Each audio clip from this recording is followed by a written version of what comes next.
Hello everyone, welcome back to my YouTube channel. তো আজকে তোমার সাথে আমি এই সর্ষে বাটা বানানোর রেসিপিটা শেয়ার করব।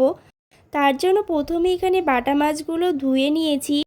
এরপর এখানে মশলাটা করার জন্য নিয়ে নিয়েছি রসুন, কিছুটা পরিমাণ সর্ষে, লঙ্কা আর আদা কুচি।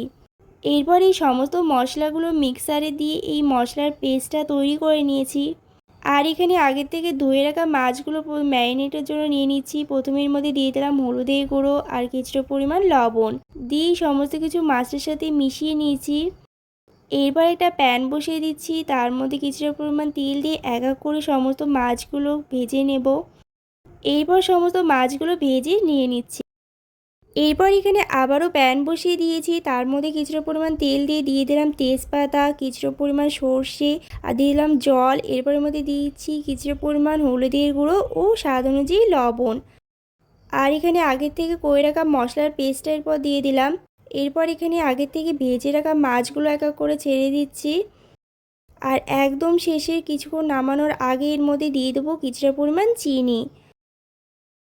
এই সমস্ত কিছু মিশিয়ে নিয়ে কিন্তু রেডি আমাদের এই সর্ষে বাটার রেসিপিটা। তো আজকের মতন ভিডিওটা এখানেই শেষ করছি।